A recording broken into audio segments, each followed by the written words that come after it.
A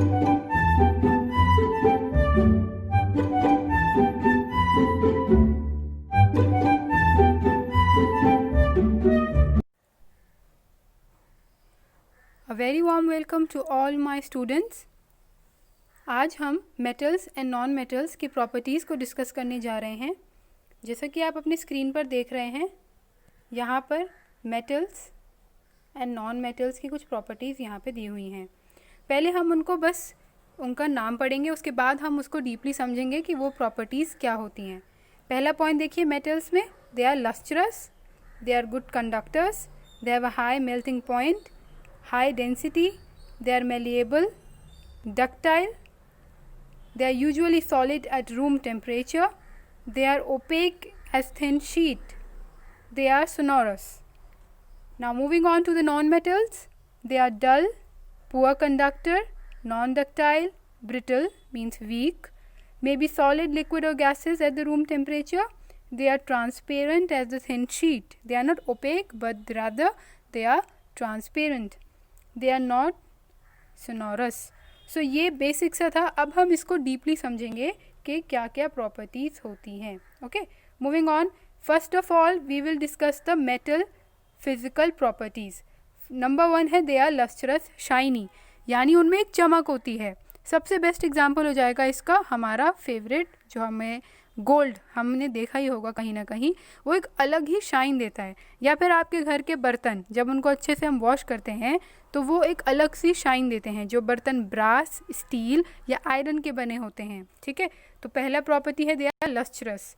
second है good conductors of heat and electricity. Okay, अगर आपके हाथ में कोई लोहे का डंडा है और आपने गलती से किसी एक इलेक्ट्रिसिटी वायर पर या कनेक्शन पे वो लगा दिया तो आपको करंट लग सकता है.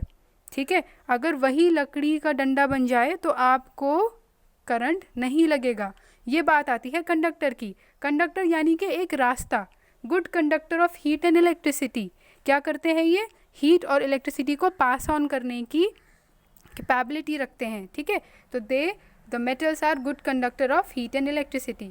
देन हाई मेल्टिंग पॉइंट, इतना ईजली नहीं पिघलते ना. हम उनमें खाना बना लेते हैं इतनी हाई हीट पे, गैस पे, लेकिन they do not gate melt. They can get melt but at a very high temperature. Okay, they have a high density, means they are heavy. If we lift iron vessels and brass or steel vessels, we get to know that they have a very high density. Okay, moving on, the next property is they are malleable. Now we understand what is malleable. उसको हम पीट के पतला कर सकते हैं. Okay, हमने हथौड़ा लिया, they can be hammered, and उसको हमने पतला करा. ठीक है. Ductile means they can be converted into a wire. एक तो हो गया शीट जैसा फैलाना. आप लोगों ने कहीं देखा होगा काजू की बर्फ़ी पे एक सिल्वर फॉइल सी होती है जो चमकती है. हम उसे सिल्वर फॉइल इसलिए करते हैं क्योंकि सिल्वर से ही वो आती है. सिल्वर मेटल को इतना हैमर यानी इतना मेलिएबल किया जाता है कि वो एकदम पतली सी क्या हो जाती है, शीट हो जाती है. इसी प्रॉपर्टी को हम क्या कहते हैं? मेलिएबल. एंड डक्टाइल यानी वायर में कन्वर्ट करना. कॉपर के वायर सबसे बेस्ट होते हैं, जो अगर हम देखेंगे अपनी बिजली की तारों में वही लगे होते हैं, क्योंकि again they are good conductor of heat and electricity. That means malleable में यानी सिल्वर हमारा मेटल हो गया, डक्टाइल में यानी हमारा कॉपर भी हो गया. इस तरह देखें तो मेटल. नेक्स्ट है they are usually solid at room temperature. ज़्यादातर ये रूम टेम्परेचर पे सॉलिड ही होते हैं. अब आपका गोल्ड है, सिल्वर है, वो पिघल नहीं जाता ना रूम टेम्परेचर पे. There is an exception of mercury. Now mercury is liquid at room temperature. आपका थर्मामीटर में जो टेम्परेचर बताता है, जो फ्लक्चुएट होता है ऊपर से नीचे, वो मर्करी होता है. Though it is not solid but वो एक मेटल है. ठीक है, नेक्स्ट करते हैं they are opaque as thin. जैसे हमने पढ़ा था, अगर हम चांदी के वर्क यानी जो सिल्वर फॉइल होती है उसको अगर हम बहुत पतला भी कर लें तो वो ओपेक ही रहती है, वो लाइट को पास ऑन नहीं होने देती, वो ट्रांसपेरेंट नहीं होती है. ठीक है, तो ये हमारी प्रॉपर्टीज़ थी मेटल की. लास्ट प्रॉपर्टी है दे आर सोनोरस, यानी कि वो आवाज़ करते हैं. जैसे मंदिर में जाते हैं तो घंटी बजाते हैं, तो घंटी मेटल की इसलिए बनी होती है ताकि दूर तक आवाज़ जा सके.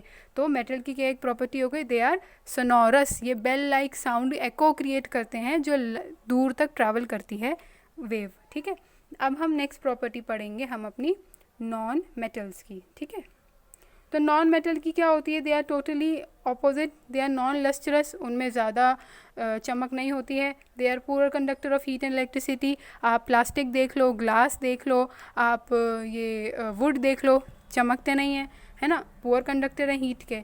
दे आर नॉन डक्टाइल सॉलिड्स, ठीक है, वो डक्टाइल नहीं हो सकते, आप उनको वायर में कन्वर्ट नहीं कर सकते हो, ब्रिटल होते हैं, वीक हो जाते हैं, आप तोड़ सकते हो उनको। May be solid, liquid, gas and room temperature, ठीक है, they can be solid, they can be liquid or gas. They are transparent as thin sheet. Now this is important. अगर हम उनको एकदम पतला कर देंगे, आप ग्लास देख लो, आप प्लास्टिक देख लो, they start turning into very fine thin sheet जो ट्रांसपेरेंट बन जाती है। बलून भी अगर हम बहुत स्ट्रेच करते हैं तो आप देखेंगे कि वो हम उसके आर पार देखने लगते हैं, because they are non metal. उनकी प्रॉपर्टी यही है कि they can turn transparent when made into a thin sheet. Then non metal are non sonorous, yes, अगर उन पे हम आवाज़ करेंगे तो इतनी आवाज़ नहीं जाती है। अगर हम ग्लास बजाएंगे या फिर अगर हम लोहे की कढ़ाई बजाएंगे तो आपको ख़ुद फील होगा इससे एक्सपेरिमेंट करके कि किस में से ज़्यादा दूर तक आवाज़ जा रही है। तो ये थी हमारी कुछ फॉलोइंग यहाँ पे प्रॉपर्टीज़। अब एग्ज़ाम्पल देख लेते हैं। मेटल्स के एग्ज़ाम्पल देखिए, ब्रास, ओके, ये ब्रास है, ब्रॉन्ज यानी कि तांबा, ये देखिए तार है, इसमें रोल हुआ है। स्टील हो गया एग्जाम्पल, जिसके बर्तन बनते हैं। मेटल स्लज जो हम इस्तेमाल करते हैं अपने उसमें जो इंडस्ट्रीज़ हैं। Then gold is an example, ठीक है, सिल्वर इज़ एन एग्जाम्पल। तो ये सब हम अपने मेटल्स को एग्जाम्पल में ले सकते हैं। Moving on to non metals, तो नॉन मेटल्स में सिलिकॉन है, एंटीमनी Sb, यानी ये इनका Si और Sb इनका क्या है, केमिकल नेम है। And then this one is sulphur, ठीक है, ये सल्फ़र एकदम पाउडर फॉर्म में है, ओके। तो ये हो गए नॉन मेटल के एग्जाम्पल्स, ओके।